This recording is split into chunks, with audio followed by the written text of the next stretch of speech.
Hi, I am Prashant. Today we will discuss more about LL1 parser.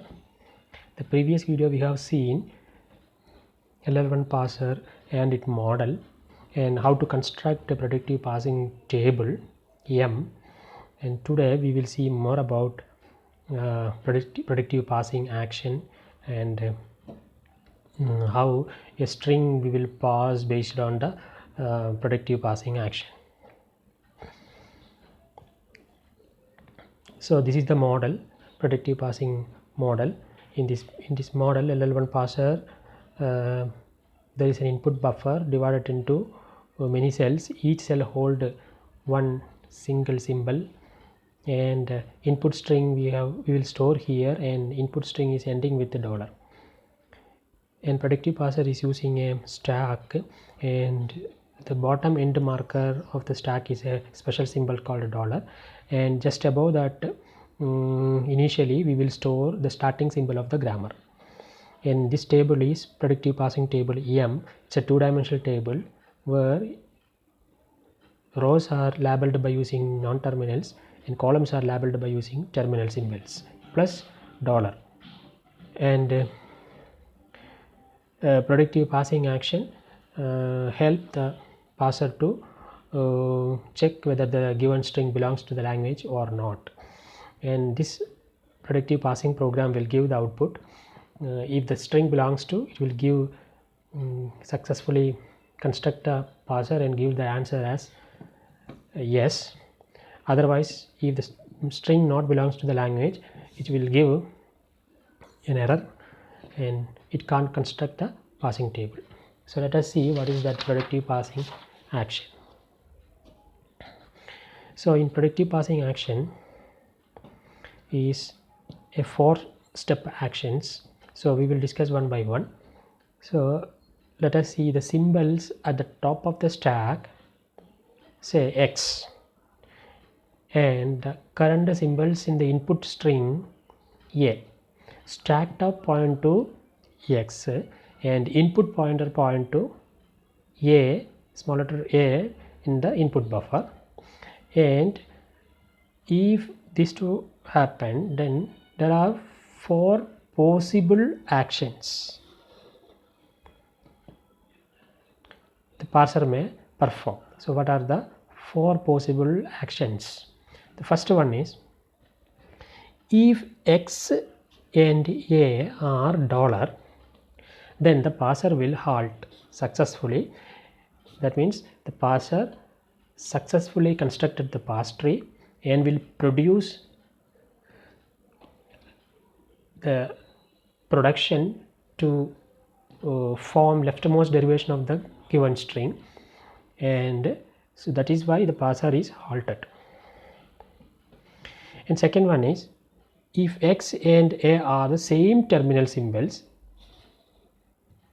different from dollar, then the parser pop X from the stack and move the input pointer to the next symbol in the input buffer. So second action telling that if X and A, X is from the stack top, A is from the current input symbol from the input buffer, when both are same, then the terminal symbol is not as dollar symbol, then the parser will pop the stack top from the stack and input pointer advance to next symbol. That means the parser is consuming that input from the input buffer. Third action is, if X is a non-terminal symbol,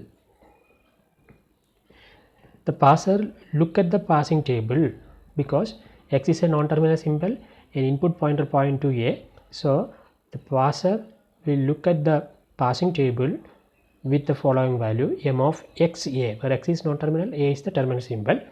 Then if XA holds a production of the form, this one, X gives Y1, Y2, etc., Yk. So in the right hand side there are k number of symbols, Y1, Y2, etc., Yk. Then it pop X from the stack and pushes yk minus 1 and y2 etc y2 comma y1. That means it popped the head of the production in the reverse order. It pushed the head of the production in the reverse order, starting from yk, then yk minus 1, then yk minus 2 etc y2, then y1 into the stack. Also output the production, and then the parser will output that production. X is equal to x gives y1 y2 etc yk. And the fourth step is, if none of the above happened, then the parser will produce as error. So there are three possible valid actions. If none of the valid action is matched, then fourth action will come. Fourth action, the parser will produce as error. So error may happen because of either m of xa is an error entry. The parser read the field referenced by x and a in the passing table, and suppose if it is error or sometimes it is empty, then the parser will produce as error. If x is a symbol and which is different from the input symbol and it is not a non-terminal, then also what the error will produce, because x is a terminal symbol and which is different from the input symbol, current input symbol read from the buffer, then also the parser will produce as an error. So these are the passing action. So all the four possible passing actions here I have explained. Then we can see one example how it work out.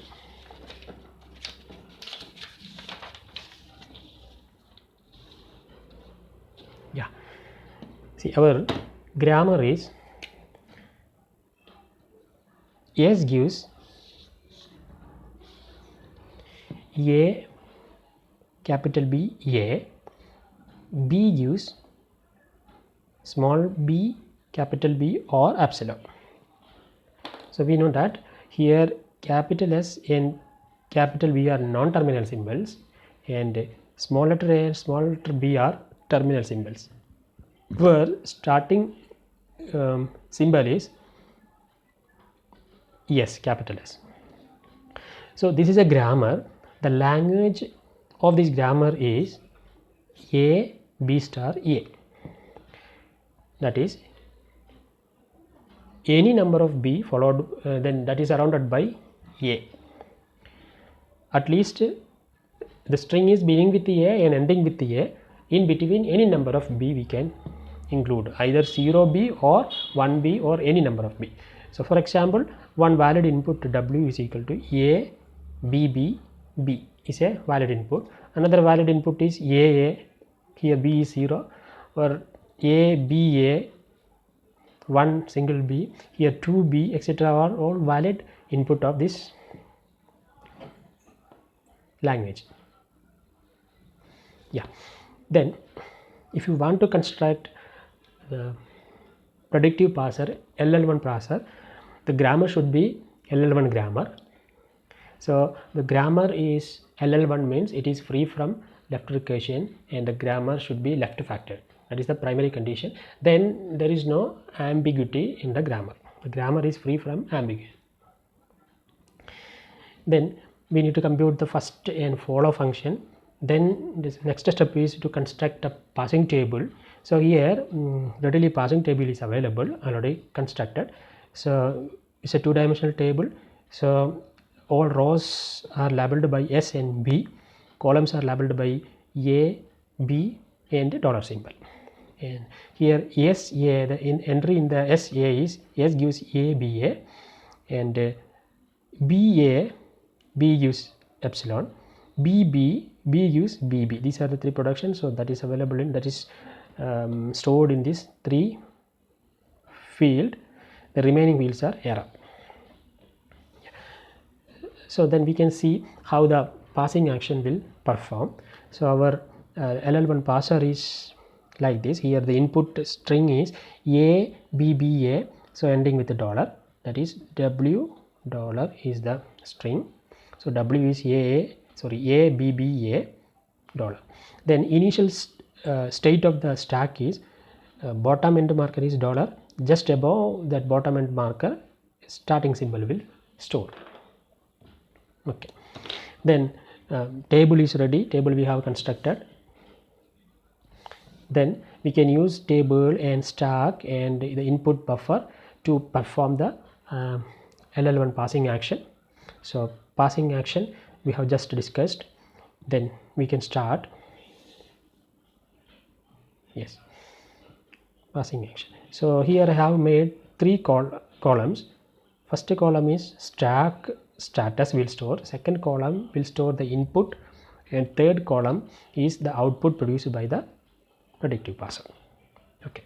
Initially the stack state is $S, where the red color indicate stack top symbol, and here the input status is ABBA and dollar. Here red colored letter indicate the current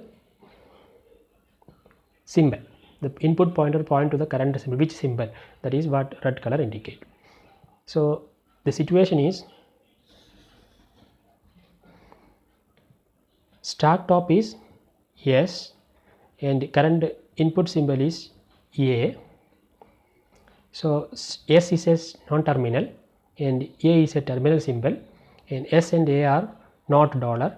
S and A are not equal. Then the third rules will come. Third action telling that S is a non-terminal. Yes, correct. Then it will refer M of SA. M of SA. So we will check it what is in M of SA. So M of SA is equal to, which contain the production. S gives A, B, A. A single production is present in that cell, so S gives A, B, A. So that's why the parser will output S gives A, B, A. After that, the parser will perform the following operation. Here the right side of the production is Y1, Y2, Y3. So first the parser will pop off the stack top. So S will remove from the stack. Then the parser will push the symbols in the reverse order. That is, first it push A, this one. Then it push capital B, this one. Then it push small letter A, this one. Okay. So after performing the third actions by the parser, the stack look like this one. That is the stack top symbol. Now it is A. Then the input symbol is still input pointer point to the same symbol. There is no change in that. Yeah. Then the next operation is stack top is A and current symbol is A. So both are same. If both are same means action 2 will perform. What action 2 is telling is if both symbols are stack top and input symbol both are same, then pop off the stack top. So we have removed stack top. Then in this step you can see we have removed stack top. Then input pointer point to the next symbol, that is advance to the next symbol. So advance, so next symbol become B. So A is processed. That is in the third step. Yes. So now the stack top is B, you can see red color, and input pointer point to small letter b. Stack top B is an input pointer B. Both are different, both are not dollar. One is a non-terminal and other one is a terminal symbol. So it refer the table, passing table. So what is in that location? M of B. Yes, M of B contain B gives small letter b and capital letter B. So the parser will perform the operation as first it will output that production B gives BB. Then then the operation is y1 y2. So two symbols are there in the right side of the production. First it will pop off B from the stack top, then it will push the symbols in the reverse order, like first it will push B, capital B, then it push small letter b. So the stack top is small letter b. Yeah, so that is in this step. So stack top is b, then input pointer point to the same symbol b. The next is b, stack top is b, and the input pointer is point to b. So both are same. Then the second step, the parser will consume that input symbol, then it pop off the stack top. So you will get next stack top as b, then input pointer point to the next symbol b. That means input pointer advanced to the next symbol in the input buffer. So this b is consumed, then it is the stack top, sorry, input pointer, input symbol. So next step is b is the stack top, small letter b is the input point, current input point, input symbol. So both are different, both are not dollar. One is a non-terminal, other one is a terminal symbol. So refer the table. Rule 3 will apply. So rule 3 is m of bb, we need to refer. Passing table location bb is the production b, use small letter b, capital letter B. Yeah, so that's why it produces this production. Then so the parser will perform the operation as first pop off b, then push the right side of production in the reverse order. So first b will come, second small letter b will come. So stack top is b, then input pointer point to the same symbol. So then you can see that next stack top is b, input pointer point to the b. So both are same, then this symbol will consumed by the parser. So that means, so you will get stack top, new stack top as b, and input pointer advance to the next symbol a. So next situation is capital B and small letter a. So both are different. Action 3. So m of ba, m of ba is, yeah, b gives epsilon. Yeah, b gives epsilon means here right side is empty string, so no symbols are there. So what parser will do is it will pop off b and it will push empty string. So that is why stack top is a and input pointer point to the same symbol. Yeah, then you can see that stack top is a and input pointer point to a, both are same. So it will consume that point, consume that symbol. Then finally stack top is dollar and input pointer point to dollar. So a situation will come that stack top point to dollar, input pointer point to dollar. So we need to perform the first action. If both are dollar, then the parser will halt. So with accept. So the parser produce the output as accept, successful completion, and by using the production output by the parser, you can derive a leftmost derivation of the given string. So you can see that here this is the leftmost derivation. S gives, first it replaced S by ABA, then the leftmost symbol is B, so replaced by BB.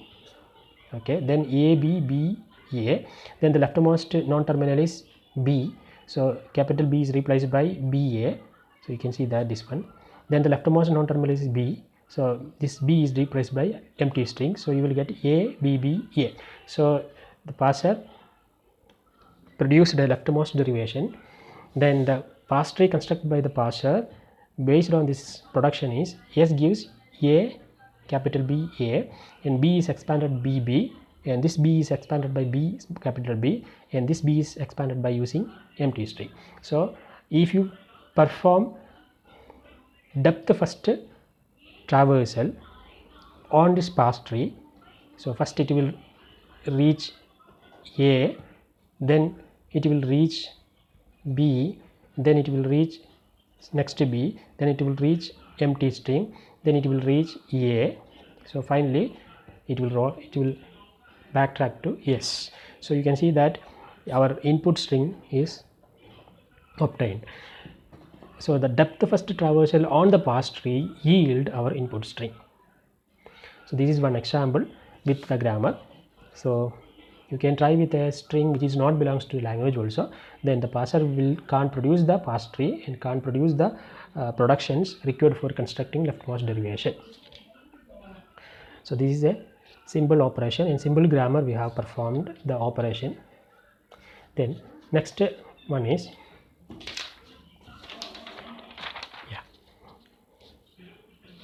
so I already told, if you want to construct a predictive parser, non-recursive predictive parser, LL1 parser, the grammar should be LL1.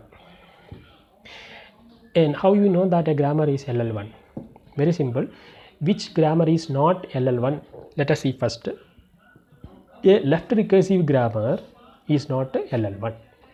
If the grammar contain a production and any one production is left recursive, then we can tell that it is not LL1. If a grammar is not left factored, then we can say that that grammar is not a LL1 grammar. So we should left factor before performing LL1 passing operation. The next thing is, if a grammar is ambiguous, then it is not a LL1 grammar. So three things we need to keep in mind. If the grammar free from left recursion and it is left factored and it is free from ambiguity, then only it is a LL1 grammar.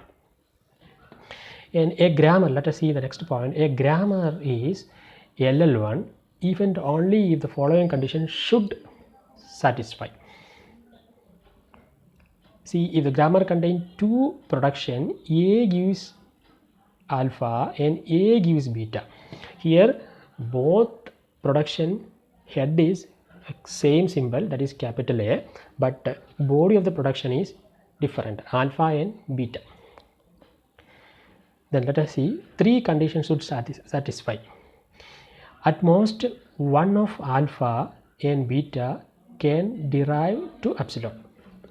That is, if alpha derive epsilon, then beta could not derive epsilon. If beta derive epsilon, then alpha could not derive epsilon. If both derive epsilon, then it is not a LL1 grammar. That is why condition 1 is telling at most one of alpha and beta can derive epsilon. Then look at the third rule. Both alpha and beta cannot derive the string starting with the same terminal. It's very important.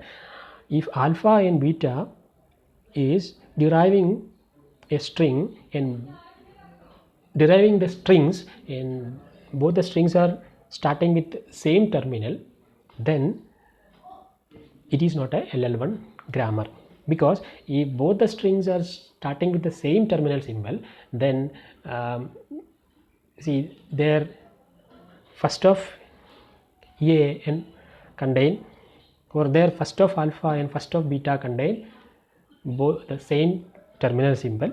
If both the string begin with the same terminal symbol, their first set also contain that. So if the first set contain this terminal symbol, common symbols, then multiple defined entry you can expect in the grammar, in the passing table. See, after constructing the passing table, if any of the field contain multiple production, more than one production, then it is not a LL1 grammar. If first is common for a two production, any symbols is present in the set for a two productions are same, then multiple entry will come. If multiple entry will come, then it is not a LL1 grammar. That is the problem of third rule.